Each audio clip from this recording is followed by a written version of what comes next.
अस्सलाम वालेकुम students, class 6 कैसे हैं आप सब स्टूडेंट्स। आज आप लोगों ने क्लास में जो है वो इस्लामियात के फर्स्ट चैप्टर के शॉर्ट क्वेश्चन आंसर्स और ब्लैंक्स का टेस्ट दिया है।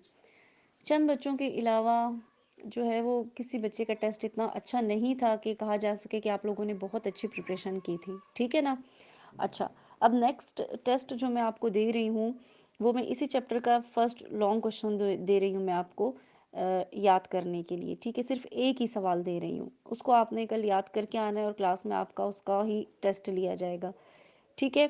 और आज जैसा टेस्ट दिया है आप लोगों ने, ऐसा टेस्ट बिल्कुल भी जो है वो ना एक्सेप्टेबल नहीं होगा, सही। क्योंकि आपको पहले भी बता दिया गया है कि ये जो छोटे छोटे टेस्ट लिए जा रहे हैं ये आपके असेसमेंट में काउंट होंगे, इसलिए इनको अच्छे से आपने प्रिपेयर करके आना है, ठीक है ना।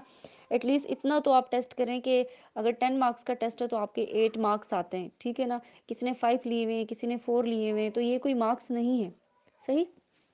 अच्छा, अब सवाल है आपका कि ईमान या ईमान से क्या मुराद है और अल्लाह ताला पर ईमान लाने का क्या मतलब है। क्लास में मैं आपको अच्छे तरीके से इसको एक्सप्लेन भी कर चुकी हूँ, सबको बता चुकी हूँ कि ये आपकी कॉपीज़ में जो है वो पहला लॉन्ग क्वेश्चन है। दूसरी बात, जब क्लास में आप आते हैं, कॉपीज़ टेस्ट कॉपीज़ चेक होती हैं, तो आप लोग कहते हैं कि मैम हमारी जो है वो कॉपी पे ये नहीं लिखा हुआ जो आपने हमें जो आप इसको करेक्ट कर रही हैं। तो मैं जब आपको पीडीएफ सेंड करती हूँ, उसको भेजने का मकसद यही होता है कि आप जो है वो मेरे भेजे हुए नोट्स अपनी कॉपी से मैच करें, क्योंकि मैंने जो नोट्स आपको भेजे हैं आपने अगर वैसा नहीं लिखा हुआ तो फिर इसका मतलब कि वो मैं उसको क्रॉस करूँगी, ये कैंसिल कर भी सकती हूँ। क्योंकि बाज़ दफ़ा ऐसा होता है कि कॉपीज़ जल्दी में चेक हो जाती हैं, वहाँ पे मेरा टिक होगा, हो सकता है वो जवाब आपका गलत हो, बहुत कम ही ऐसा होगा, ठीक है ना।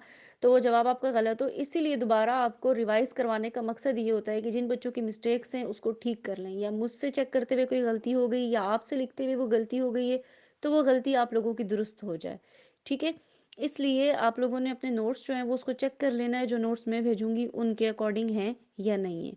और जिन बच्चों का ये वाला सवाल मुकम्मल नहीं है वो उसको मुकम्मल भी कर लेंगे कॉपी पे और याद भी कर लेंगे, ठीक है। क्लियर हो गई सारी बातें।